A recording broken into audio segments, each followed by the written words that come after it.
Bismillahirrahmanirrahim. Assalamualaikum warahmatullahi wabarakatuh. Perkenalkan, nama saya Muhammad Irsyad dari kelas PTKC. Mata kuliah Antar Ilmu Komputer. Topik 3 yaitu hardware komputer. Pokok pembahasannya ada 3, yaitu 1. Perangkat keras komputer, 2. Perangkat keras input output, 3. Perangkat 3 pada perakitan komputer baik. A. Perangkat keras komputer.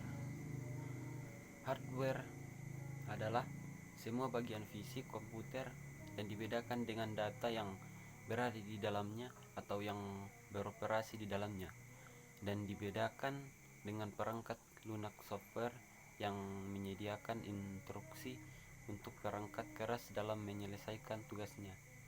Perangkat keras adalah bagian dari material komputer. Komponen ini mempunyai massa dan akan diinstalasi dengan obeng. Setiap perangkat keras memiliki garansi, sedangkan perangkat lunak adalah kebalikan dari perangkat keras, yakni bagian yang non material dari komputer seperti BIOS, sistem operasi dan program-program.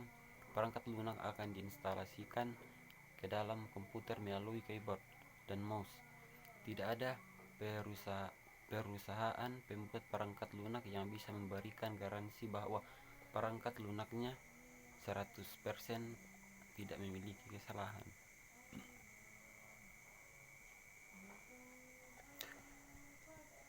Pengenalan hardware komputer secara ringkas. Maka sistem komputer terdiri atas 3 bagian penting, yaitu 1.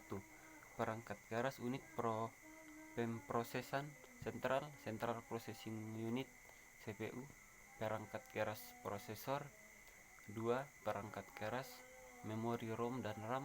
3. Perangkat keras input atau output. B. Perangkat keras input atau output. 1. Prosesor. Microsoft prosesor atau biasa disebut dengan prosesor adalah otak yang mengatur kerja sebuah komputer. Artinya, seluruh aktivitas sebuah komputer dikontrol dan diperintah dari prosesor. Prosesor pertama kali diproduksi oleh Intel pada tahun 1974. Prosesor sebagai otak dan bagian utama komputer sebuah CPU, singkatan dari Central Processing Unit, menunjuk ke bagian dari perangkat keras komputer yang memahami dan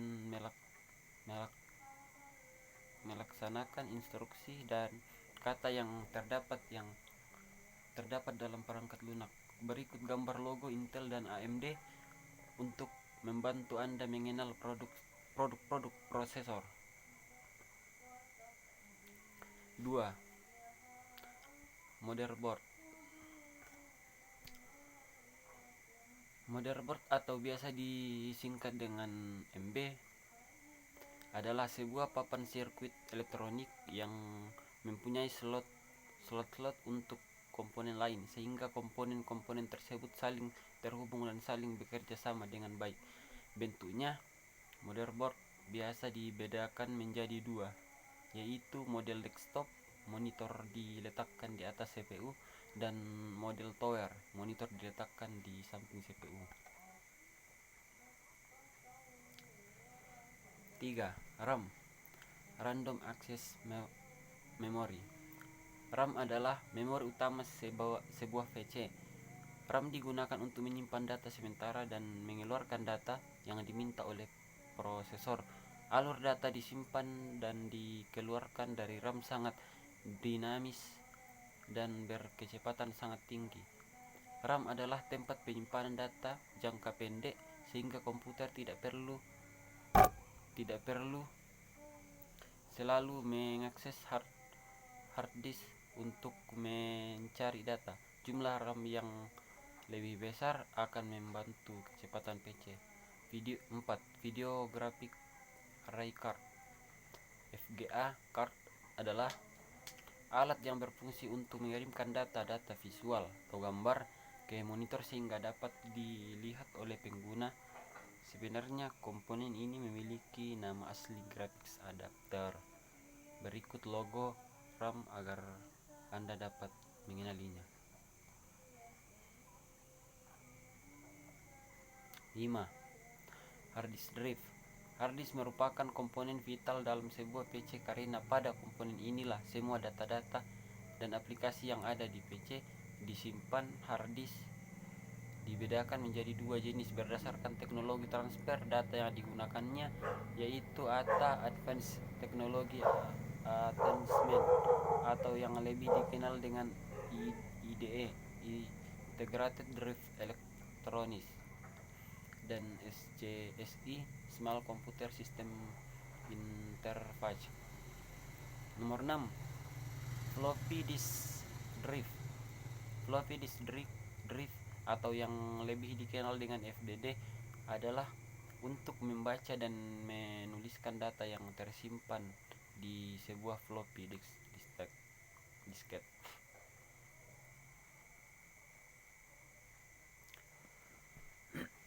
7.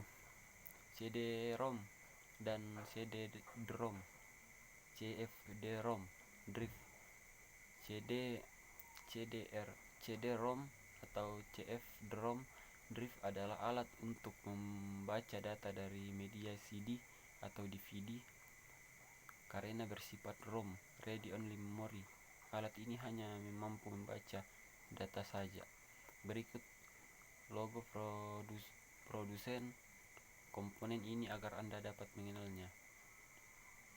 Nomor 8. Network adapter. Network adapter bisa disebut juga dengan NIC, Network Interface Card, LAN Local Area Network Card, dan Ethernet Card. Network adapter adalah alat yang memungkinkan komputer untuk berkomunikasi satu sama lain. 9. Sound card dan speaker.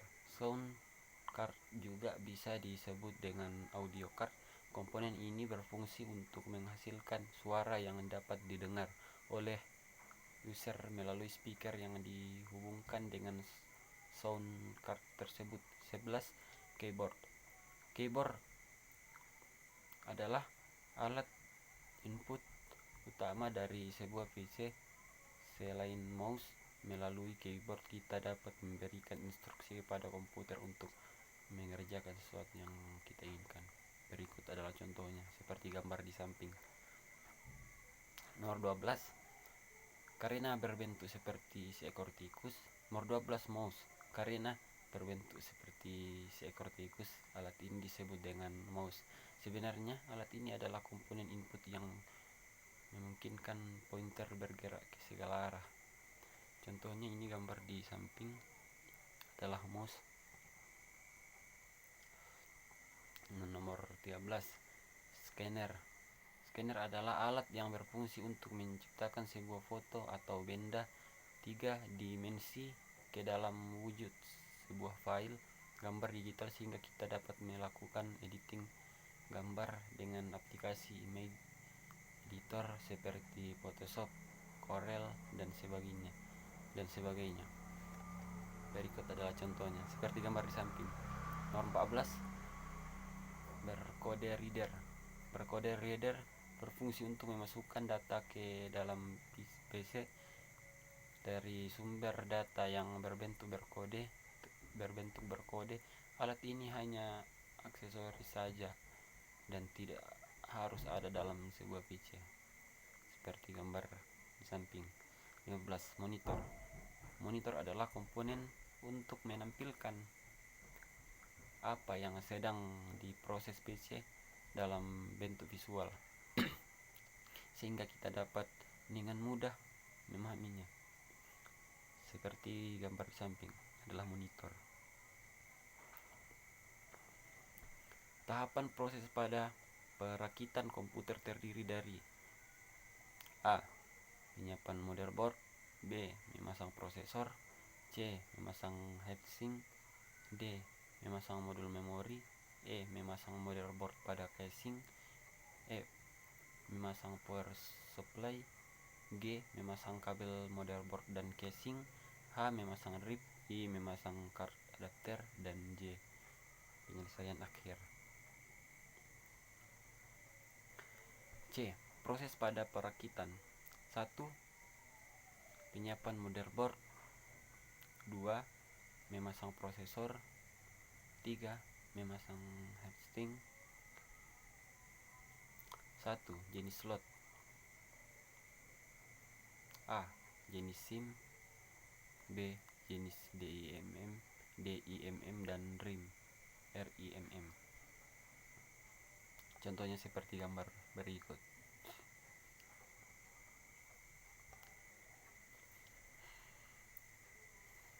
5. Memasang motherboard pada casing. 6. Memasang power supply. 7. Memasang kabel motherboard dan casing. 8. Memasang RIP. 9. Memasang card adapter. 10. Penyelesaian akhir. 11. Komputer yang baru selesai dirakit dapat diuji dengan menjalankan program setup BIOS. Cara melakukan pengujian dengan program BIOS sebagai berikut. Hidupkan monitor lalu unit sistem. Perhatikan tampilan monitor dan suara dari speaker. Program FOS dari BIOS secara otomatis akan mendeteksi hardware yang terpasang di komputer. Bila terdapat kesalahan, maka tampilkan monitor kosong dan speaker mengeluarkan bunyi. Bep secara teratur sebagai kode indikasi kesalahan. Periksa referensi kode BIOS untuk mengetahui indikasi kesalahan yang dimaksud oleh kode BIP. C. Jika tidak terjadi kesalahan, maka monitor menampilkan proses eksekusi dari program POS. Tekan tombol interupsi BIOS sesuai petunjuk di layar untuk masuk ke program setup BIOS.